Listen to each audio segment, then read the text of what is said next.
Imagine you are shipwrecked on a deserted island. To catch the attention of a rescue plane, you grab a branch and carve 3 giant letters into the sand. SOS. Every person on the planet recognizes this desperate plea.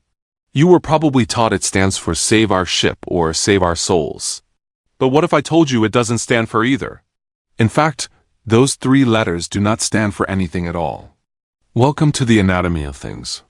Today, we are dissecting the world's most famous distress signal.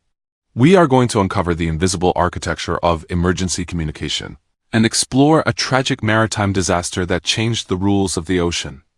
To understand this signal, we have to travel back to the dawn of the 20th century. Navigating the open ocean was an isolating gamble. If a ship hit a fierce storm, the crew had limited options, relying purely on visual signals like bright flares or flags. But if the fog was thick, visual signals were useless. Everything changed with wireless radiotelegraphy, allowing ships to blast invisible electromagnetic waves far beyond the horizon.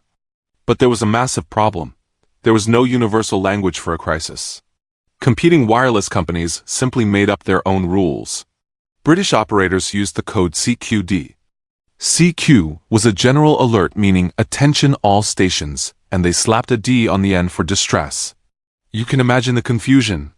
A sinking ship could frantically tap out a code, and a passing ship might completely ignore it, assuming it was routine chatter. The maritime world desperately needed a standardized alarm bell. In 1906, international delegates gathered in Berlin to fix this exact issue. They needed a signal that was impossible to misinterpret. They chose a sequence proposed by the German government: 3 short dots, 3 long dashes, and 3 short dots. Here is a quick twist. Put down whatever you are holding and try tapping this out on your desk right now. Seriously, do it with me. 3 quick short taps. Then 3 long heavy presses. Then 3 quick short taps again. Notice how rhythmic and symmetrical that feels? If you were a freezing radio operator on a sinking ship, you needed a signal you could tap out flawlessly, even with shaking hands. Here is the most fascinating detail. It was never intended to be 3 separate letters. Standard Morse code leaves a tiny pause between letters so you know where one ends and the next begins. But this was designed to be transmitted continuously, with absolutely no breaks. Because 3 dots make an S and 3 dashes make an O, operators eventually called it SOS, because it was simply easier to write down in their daily logbooks. Even though the world agreed on this brilliant system, humans are stubborn. Many operators clung to the old CQD signal. This stubbornness collided with history in 1912, during the sinking of the RMS Titanic. The senior operator immediately fired off CQD. His junior operator suggested trying the new SOS signal too, since it might be his last chance to use it.